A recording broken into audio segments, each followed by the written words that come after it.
Are we filming?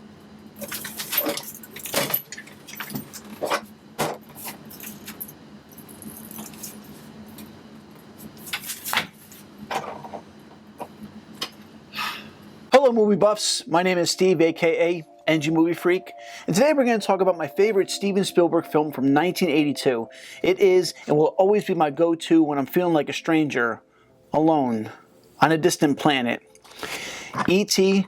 the Extra-Terrestrial. Oh, 1 second. What can this be now? Oh, I gotta take this. It's long distance.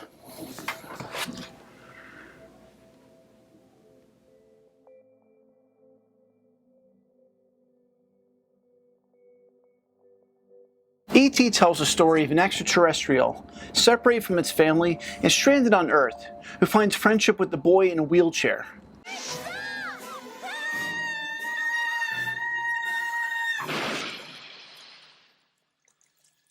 No, sorry, wrong film. E.T. the Extra-Terrestrial is a 1982 film written by Melissa Mathison and directed by Steven Spielberg. It tells the story of Elliot, a boy who befriends an alien named E.T. who is left behind on Earth. Along with his friends and family, Elliot must find a way to help E.T. return home and avoid the government. The film stars Dee Wallace, Henry Thomas, Robert McNaughton, Peter Coyote, and Drew Barrymore. E.T. was an immediate blockbuster, surpassing Star Wars to become the highest-grossing film of all time, a record held for 11 years until Spielberg's own Jurassic Park passed it in 1993. E.T. was widely acclaimed by critics and is regarded as one of the greatest films of all time. It received 9 nominations at the 55th Academy Awards, winning Best Original Score, Best Visual Effects, Best Sound, and Best Sound Editing. It also won 5 Saturn Awards and 2 Golden Globe Awards. As you can see around this table, I have lots and lots of paraphernalia, out of print collectibles and 40th anniversary merchandise. Merchandising, where the real money from the movie is made. E.T. the Extra-Terrestrial was released into theaters on June 11, 1982, 40 years ago. If you haven't seen it by now, then you're a long way from home. Spoilers! Alien botanists secretly visit Earth at night to gather specimens in a California forest. One of the aliens separates from the group, but U.S. government vehicles arrive and chase the scared alien. The other aliens depart, abandoning the creature on Earth. In the nearby neighborhood of San Fernando Valley, 10-year-old Elliot's suspicions are piqued when he pitches a baseball into a tool shed and the ball is thrown back. Later that night, Elliot returns with a flashlight and discovers the creature among the corn stalks, which spooks both him and the alien. Elliot tries to convince his family that he saw something, but when they go to investigate outside, they don't find anything. He decides to take matters into his own hands and leaves a trail of candy to lure the alien into his house. Before bed, he realizes that the alien is imitating his movements. The next morning, he fakes a sickness to stay home from school to play with him. As Elliot spends more and more time with the alien, he begins to have a psychic connection as he can now feel the alien's thoughts and emotions. Later that day, Elliot introduces his older brother Michael and younger sister Gertie to the alien and makes them promise to keep it a secret. When they ask the alien about its origins, it shows them by levitating clay-colored balls representing its planetary system, demonstrates Lazarus powers by reviving dead flowers, and healing powers through its glowing fingertip when Elliot cuts his finger on a saw blade. The alien dubs himself E.T., after reading a comic strip where a stranded Buck Rogers calls for help by building a makeshift communication device and is inspired to try it himself. E.T. gets Elliot's help to build the device to phone home by using a speak and spell, an umbrella, a saw blade, and other various items from around the house. On Halloween night, Michael and Elliot dress E.T. up as a ghost, tricking their mother into thinking it's Gertie to sneak E.T. out. Elliot and E.T. head through the forest where they set up the equipment to phone home. Elliot falls asleep in the field and wakes up to see that E.T. is missing. Elliot returns home to his worried family and tells his brother Michael to go and find him. Michael gets on his bike, rides to the forest, and discovers E.T. dying next to a culvert. He takes it home to be with Elliot, who is also dying. Elliot's mother Mary becomes horrified upon discovering her son's illness and the dying alien laying beside him. Mary picks up Elliot and heads downstairs to find that every part of the house is being invaded by a group of government agents, people dressed in biohazard suits and astronaut gear. Once inside the house, a team of scientists and doctors set up lab and begin asking Michael, Mary, and Gertie what they know about E.T. While they are treating E.T. and Elliot, the mental connection between them begins to wither. E.T.'s condition gets worse while Elliot begins to recover, and E.T. unfortunately flatlines. Elliot, in hysterics, is then carried away. The person in charge of capturing E.T., named Keys, leaves Elliot alone with E.T. so he can say his goodbyes. Just before he closes the machine encasing E.T., he tells him that he loves him, and with that, E.T.'s heart begins to glow, and Elliot notices that the plants that died are once again coming back to life. He opens the case to an excited E.T. that tells Elliot that his family is returning. Elliot and Michael next steal a van that E.T. had been loaded onto, and chase ensues among them and the police. Michael's friends join in on the heist in order to create a diversion. Suddenly facing a police roadblock, E.T. helps them escape by using his powers of telekinesis to lift them into the air and towards the forest. Standing near the spaceship, E.T.'s heart glows as he prepares to bid Elliot a farewell. Mary, Gertie, and Keys watch from a distance. Before boarding the spaceship, he embraces Elliot and tells him, "I'll be right here."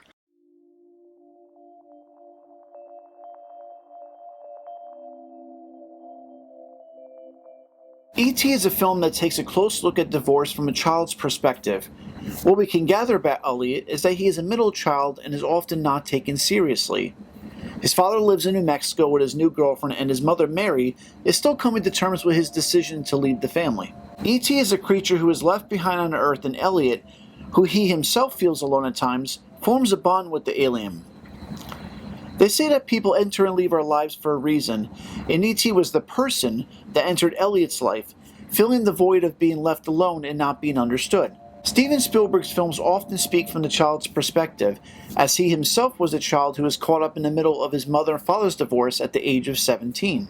According to denofgeek.com, Spielberg said, "What if I turned my story about divorce into a story about children, a family? A divorce creates great responsibility, especially if you have siblings. We all take care of each other. What if Elliot, for the first time in his life, becomes responsible for a life form to fill a gap in his heart?"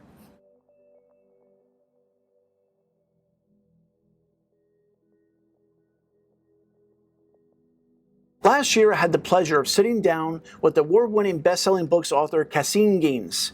His repertoire includes Inside Pee-wee's Playhouse, the untold, unauthorized, and unpredictable story of a pop phenomenon, A Christmas Story, behind the scenes of a holiday classic, We Don't Need Roads, the making of Back to the Future trilogy, Dark Crystal, the ultimate visual history, and now his latest film book, E.T., the ultimate visual history. He was featured last year on The Drew Barrymore Show and recently received the Dr. Judith Owens Spirit Award from the New Jersey Education Association. Caseen has some amazing behind-the-scenes facts to share regarding the making of E.T. the Extra-Terrestrial. Please enjoy. I understand that you're a local author from Hackensack, New Jersey. How did you get involved in writing books on film?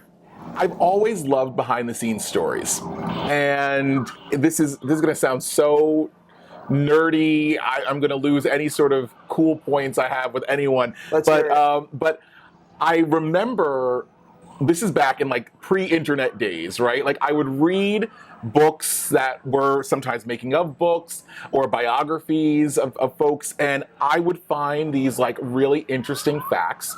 I remember like AMC, sometimes before they would show a film, they would have someone introducing the film and they would tell a little bit about, you know, behind the scenes stories. And I would, on the playground, quite literally, tell my friends like, oh, you know this movie? Like, this is how they did that effect. This is how they did that. So I've always just like had that love for behind the scenes stories. And in 2009, actually, I got a deal to write a book on Pee-wee's Playhouse. And it was kind of unreal to me a little bit. I had never written a book before. By the way, it's one of my favorites of yours. Oh, well, if you love it so much, why don't you marry it? I loved that experience, and I was so excited to have it. And really, I approach writing like journalism, like I go out, I interview people, I try and find stories I've never been told before, I try and piece them all together into a narrative.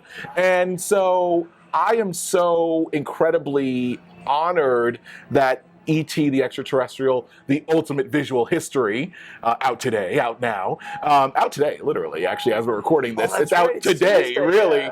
Yeah. But I'm just excited that I've had 6 opportunities to write books, and not just to write them because it's cool to, have your name on a book cover or something like that, but, all of these properties mean so much to me and a lot of people. It's getting to sort of preserve this history.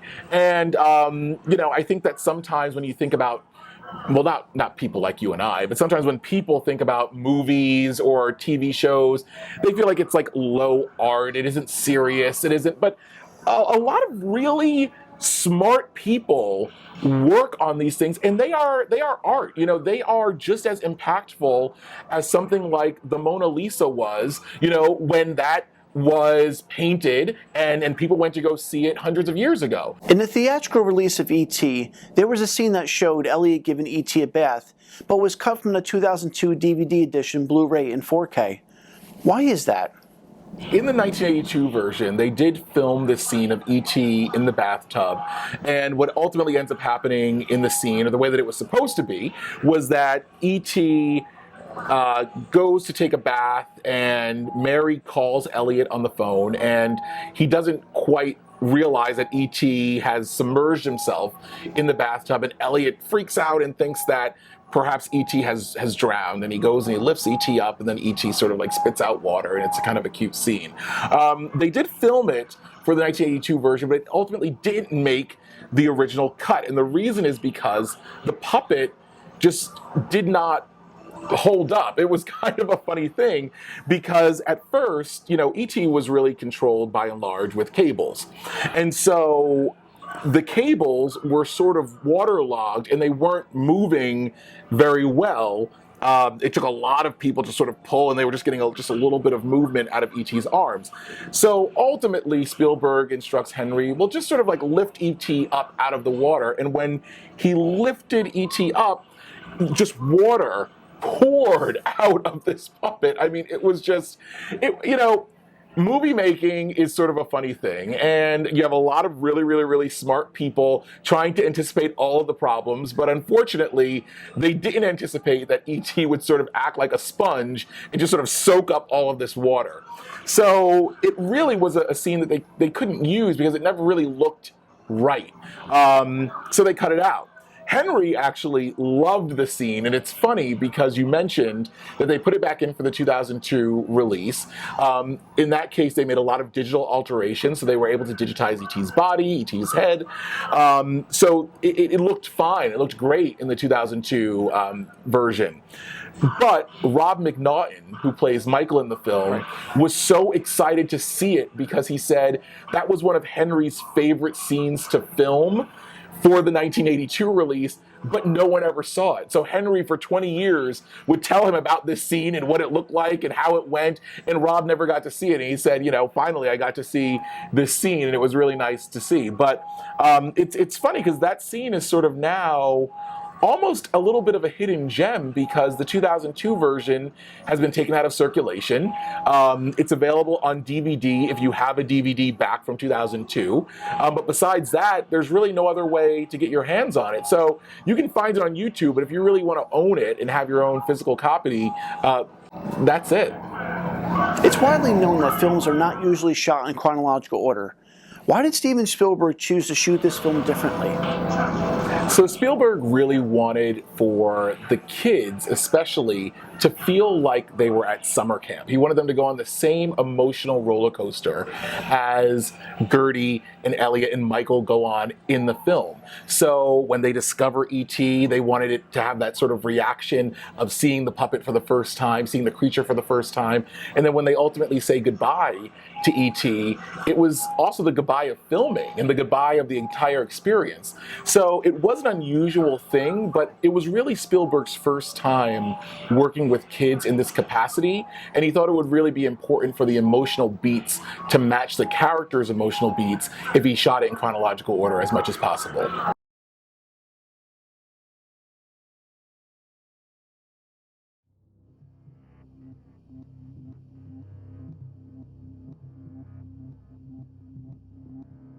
Much like the Back to the Future trilogy, it takes multiple viewings of E.T. to catch and see all the hidden Easter eggs as well as the subtle nuances. I went to go see E.T. in theaters last August in IMAX for its 40th anniversary, and I really paid attention to both E.T. and Elliot's communication. Early in the film, when Elliot goes into the tall grass behind his house to see where the creature went, startled when he encounters it, E.T. runs away and Elliot screams. After Elliot screams, he starts to rub his chest as if he was scared to death. Later on, E.T. is led into Elliot's room via Reese's Pieces. Sorry, M&M's, your loss. Elliot observes E.T., and they both start mimicking one another until they both fall asleep almost simultaneously. Then the scene where Michael and Gertie are talking and E.T. makes the planets fly around the room, Elliot heads towards the window, where E.T. puts a finger on his shoulder and Elliot says that he senses something. Doesn't know what it is, but seems scary. I'm not going to go through all the scenes in the film, but from what I've observed, I'm pretty sure that their connection started in the tall grass. What do you think?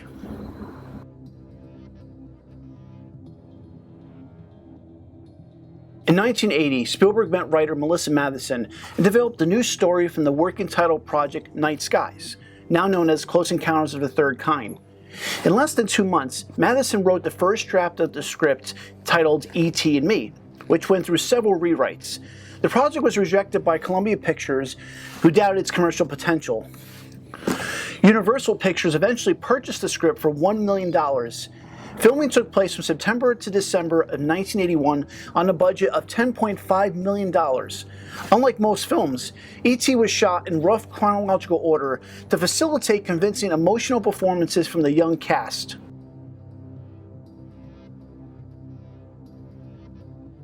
The role of Gertie, who was portrayed by then 7-year-old Drew Barrymore, happened almost instantly after meeting Spielberg. During the E.T. 40th anniversary celebration at the 11th annual TCM Classic Film Festival, Spielberg recalled the following. Drew came into my office and she took over the meeting by storm. She said, "I'm not an actor. I have a punk rock band." And she started telling me about this punk rock band that she already formed. And I believed her. I realized after a while that she didn't really have a punk rock band. But if she could believe she did, then she could believe this mechanical creature could be the real extraterrestrial. Look what I made for you.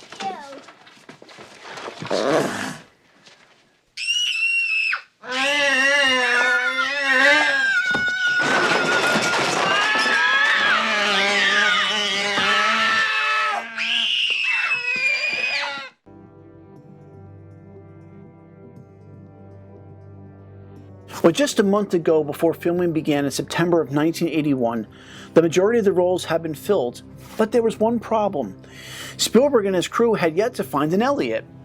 At the time Spielberg was cutting Poltergeist, down the hall from him a film called Raggedy Man was in the middle of the editing process as well. Filmmaker Jack Fisk, who made his directorial debut with this film, said to Spielberg, "I've just directed this movie and there's this little boy in it who's spectacular. He lives on a little farm and you really need to see him." Spielberg watched one scene from the film and said, "Hire him. That's him."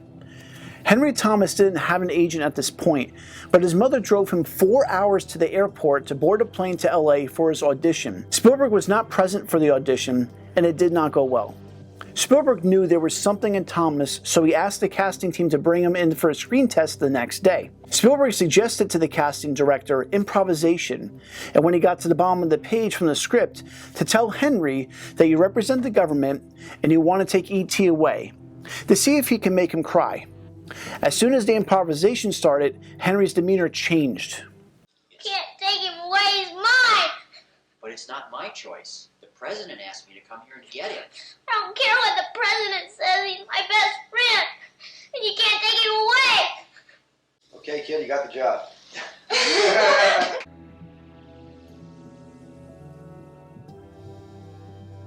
For years, there's been talks about an E.T. sequel, but in 2009, in an interview with Empire magazine, Spielberg said, E.T. is a closed story. It has a beginning, a middle, and a definite ending, and we had nowhere to take it except to go home with him, nor did I want to bring him back to Earth for a second time. However, a decade later, in the winter of 2019, fans of E.T. were treated by Xfinity with a 4-minute commercial called E.T., A Holiday Reunion.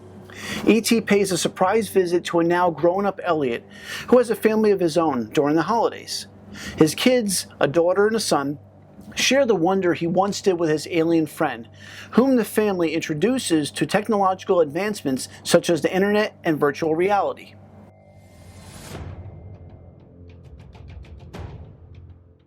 Henry Thomas starred in another UFO movie in 1993 called Fire in the Sky. It's based on a true story about a group of 5 men who are driving home after work in the forest when they see a mysterious light. If you notice, I don't really have any props on this table except for the DVD because this film traumatized me as a kid, along with probably many other people.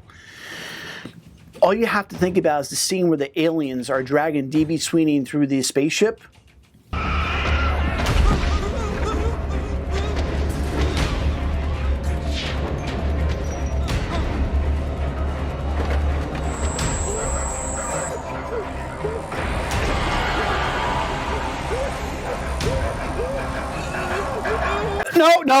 No, that is pure nightmare fuel. Nope, I am not, no.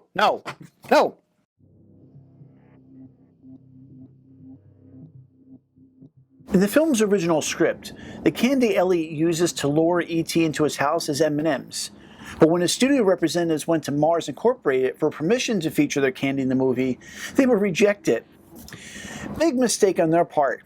Ain't that right, Vivian? Big mistake. Big. Huge.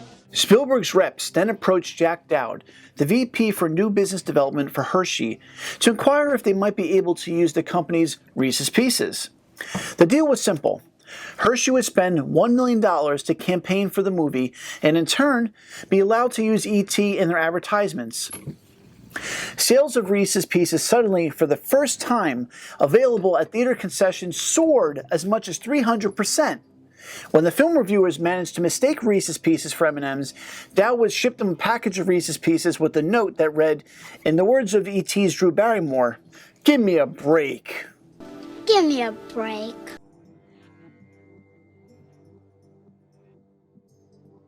Like all the biggest Universal franchises, E.T. is represented as an attraction in the Universal Studios theme parks. The E.T. adventure opened in 1990 alongside the grand opening of Universal Studios Florida. Other versions of the ride appeared in other Universal parks, but only the Florida ride stands today. In the ride, Steven Spielberg introduces a storyline which shows parkgoers riding bikes alongside E.T. as they travel from Earth to the Green Planet. For any fan of E.T. who wants an immersive look at the Green Planet in all its glory, the E.T. adventure is pure magic.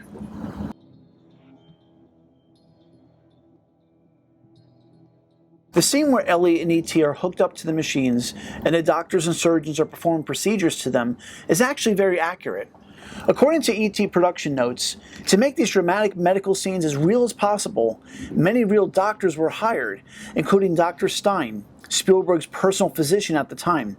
Spielberg thought that they deliver lines filled with medical jargon more believable than the actors would.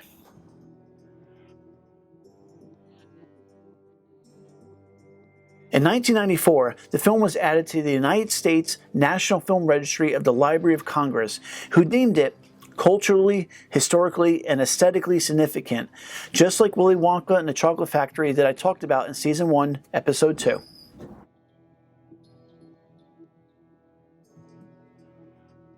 Sci-fi fantasy author William Kotzwinkle was entrusted by Spielberg to write E.T. the Extra-Terrestrial, a novelization of the film's screenplay, and the follow-up E.T. The Book of the Green Planet, which came out 3 years later in 1985. The Book of the Green Planet is often referred to as E.T. 2 because it acts as a sequel to the film. The novel explores the lingering psychic link between E.T. and Elliot, who is now a young teenager seeking the attention of girls in his class, while E.T. sends telepathic signals to Elliot. E.T. is in trouble with the Green Planet authorities and is forbidden from further space travel. He uses his planet's plant-based technology to grow a ship of his own, which he uses to travel back to Earth. Well, can he just beam up? This is reality, Fred.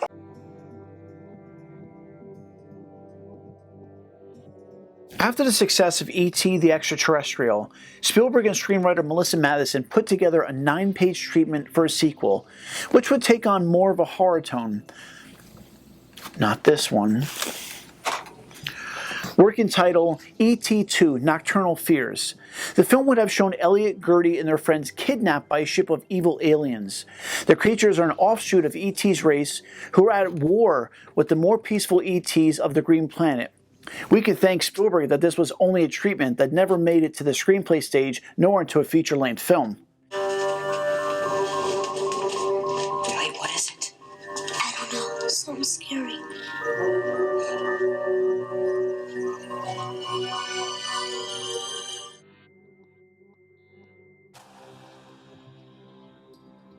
If you pay attention to where you, as a viewer of the movie that it's being seen from, it seems to be from a lower perspective, and there's a good reason for that. Spielberg and late cinematographer Alan DeVoe agreed that since the movie is about children, it should be shot from their perspective. In most scenes, the camera's about 4 feet off the ground, even when filming the adults. This keeps the viewer locked into the POV of the kids, who see the adults as authority figures to be defied and the world as a magical place to be explored.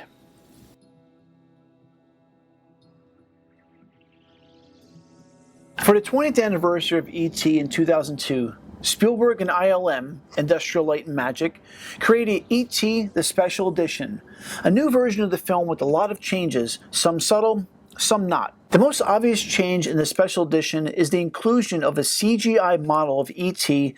that replaces the original animatronic in specific scenes. In E.T.'s first scene, the shots where the character runs through the grass were initially accomplished by sliding a puppet version of E.T. along a rail with a red light in his chest. For the Special Edition, the sequence was enhanced with the CGI model of E.T.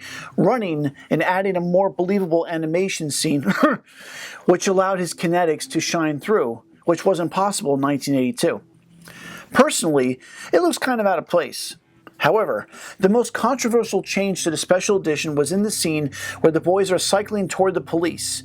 The agents' guns were replaced by walkie-talkies. Spielberg said this change was made because it would be unlikely that police would be chasing a group of kids on bicycles and drawing their guns.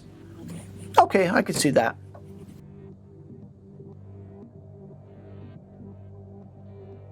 Over the years, many people have blamed E.T. on the Atari 2600 as one of the main culprits for the video game crash of '83. It was nothing like that, penis breath! Elliot!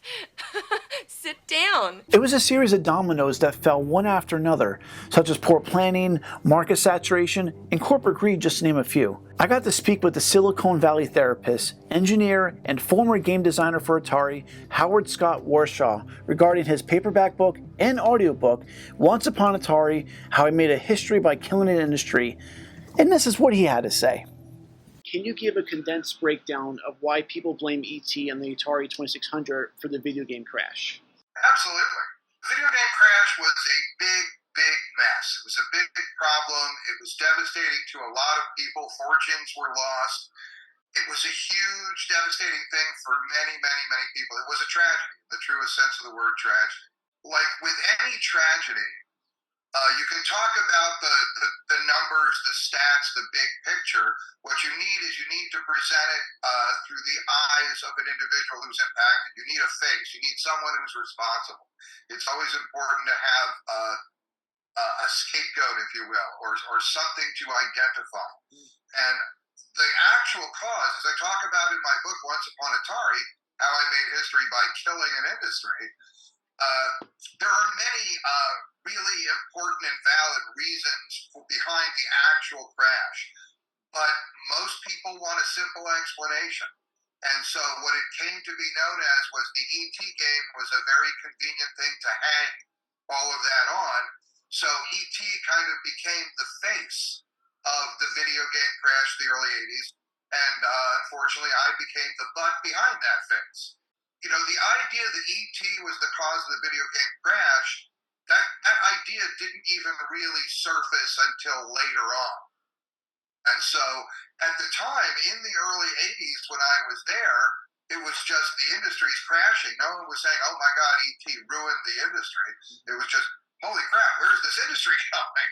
How can something so big, so pervasive, so intense disappear like it had? That was just stunning, was mind-blowing. It wasn't until like the mid-90s where people started to identify E.T. as the real cause of the crash, right? People needed some distance from the crash just to be able to start to look for the evidence, right? Like when there's a big fire, people who are in the building when it's on fire, they don't start to say, hey, how did this start? They think, let's get the hell out of here. Right? And then afterwards, when everybody's clear and safe and they have a little distance, that's when they start to examine the question of what happened.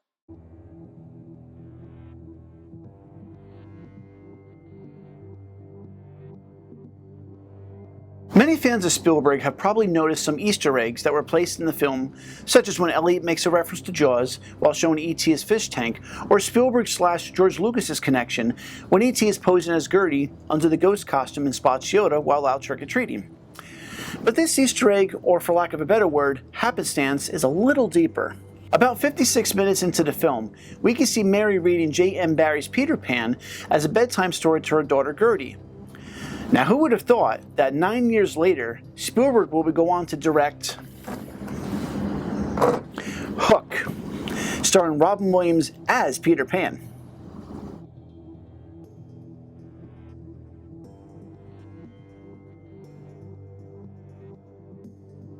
Piggybacking off the last bonus fact, Steven Spielberg and George Lucas are longtime friends and are often paying homages to one another, so it's no surprise you can catch little Easter eggs here and there in each one's movies.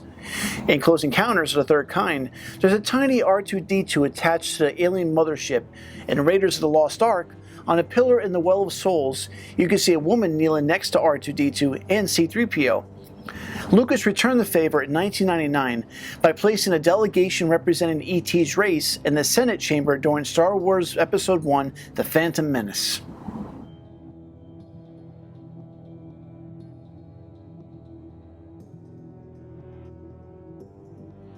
E.T. can be purchased on a few different formats, but I'm going to be talking about the 4K Blu-ray release from Universal Studios. Two brand new exclusive featurettes that the 4K includes: 40 Years of E.T. the Extra-Terrestrial, an all-new retrospective of the film and its lasting legacy. 2022 TCM Classic Film Festival, an evening with Steven Spielberg hosted by TCM's Ben Mankiewicz. This set also contains most of the features that were included of the previous DVD and Blu-ray releases, such as deleted scenes, Steven Spielberg and E.T., the E.T. Journals, A Look Back, the evolution and creation of E.T., the E.T. Reunion, which I believe was featured on a 2002 DVD for the 20th anniversary, the music of E.T., a discussion with composer John Williams, and more. This 4K Blu-ray pack has it all. If you're an E.T. enthusiast like me or obsessed about the film, then the 4K Blu-ray pack is the way to go to see and hear E.T. the Extra-Terrestrial in all its glory. And for the hardcore collectors out there, if you're not satisfied with just a 4K Blu-ray movie, you can splurge for the collectibles. This actually comes in a gift set with a collectible booklet. You have your tin lunchbox, you have a thermos, and you have the certificate of authenticity.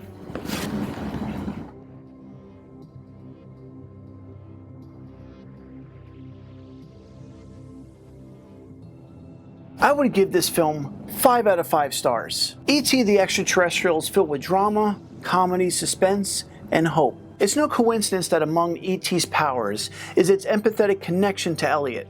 Each feels what the other experiences, from drunkenness, the first kiss, and as E.T.'s health fails, so does Elliot's. There's a reason that some commentators have drawn comparisons between the alien designed to be a cross between three people: Albert Einstein, Carl Sagan, and Jesus Christ. E.T. has healing and life-giving powers like Jesus. A huge cranium signifying the amount of knowledge Einstein had, and the ability to travel through space because Carl Sagan was an astronomer and a planetary scientist.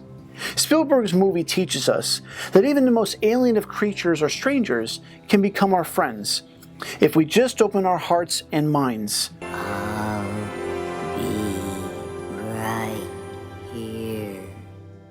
Thank you so much for making it to the end of this video.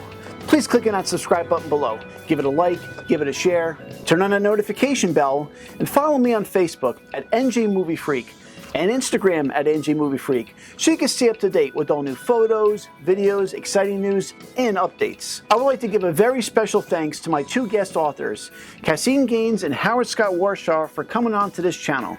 You can purchase Caseen's book, E.T. The Ultimate Visual History, on his website at www.caseengaines.com, and you can follow him on Instagram at Caseen Gaines. You can purchase Howard Scott Warshaw's book, an audiobook, Once Upon Atari, How He Made a History by Killing an Industry, on onceuponatari.com, and you can also follow him on Instagram at HSWMFT. Both links are located in the description below. I would also like to thank the fans out there, that's you, who have subscribed and continue to watch my channel. If it wasn't for you and for my sponsor, Billy's Midway Arcade, for your support, I wouldn't be where I am now. To keep this channel going, I'd like to ask if you can please donate to my PayPal account at paypal.me/NJMovieFreak. I keep this channel going for the fans, but in order to keep this channel alive, it does cost time and money. Any amount of contribution would be very helpful. Thank you all again so much, have a great day, and I will see you soon.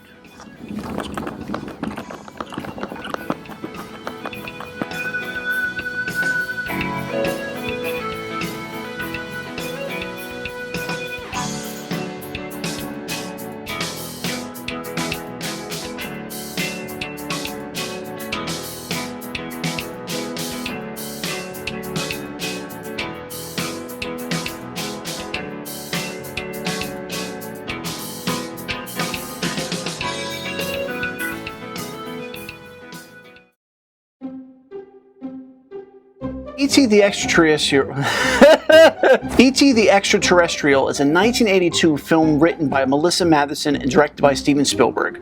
It tells the story of Elliot, a boy who befriends E.T. the Extra-Terrestrial is a 1982 film written by Melissa Matheson and directed by Steven Spielberg. It tells the story of Elliot, a boy who befriends... E.T. was an immediate blockbuster, surpassing Star Wars to become the highest-grossing film of all time, a record it held for 11 years until Spielberg's own Jurassic Park surpassed it. E.T. was an immediate blockbuster, surpassing Star Wars to become the highest-grossing film of all time, a record it held for 11 years until Spielberg's own Jurassic Park surpassed it in 1993. E.T. was widely acclaimed by critics and is regarded as one of the greatest films of all times. It received 9 nominations at the 55th Annual Academy Awards, winning Best Original Score, Best Visual Effects, Best Sound Editing, and it also won 5 Saturn Awards and 2 Golden Globe... What is this? Who put down the teleprompter for? You know what? Screw it. We're doing it live. We're going live. We're going to do it live. Doing it live. Later on, E.T. is led into Elliot's room via Reese's Pieces. Sorry, M&M's, your loss. Elliot observes E.T., and they both start mimicking one another until they both fall asleep almost simultaneously.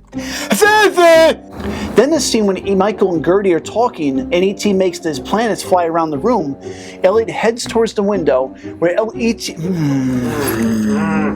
I went to go see E.T. in theaters last August in IMAX for its 40th anniversary, and I really paid attention to both E.T. and Elliot's communication. I got an itch. The role of Gertie, who was portrayed by then 7-year-old Drew Barrymore, happened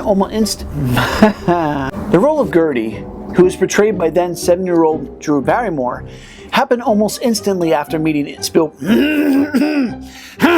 In 1980, Spielberg met writer Melissa Matheson and developed a new story from the working title project Night Skies, now known as Close.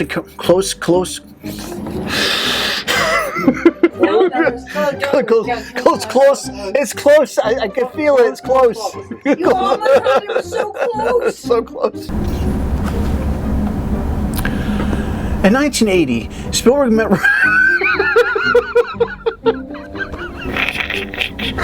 In 1980, Spielberg.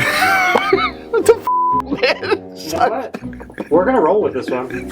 Just take one big deep breath and we're gonna roll. I'm sorry. I'm still rolling. You do understand more than No, I'm still rolling this one. We're doing it, okay? We're gonna give you a count. 5, 4.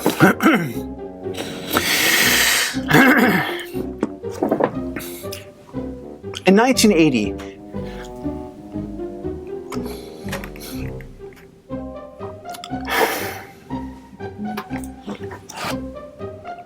1980, Spielberg met writer.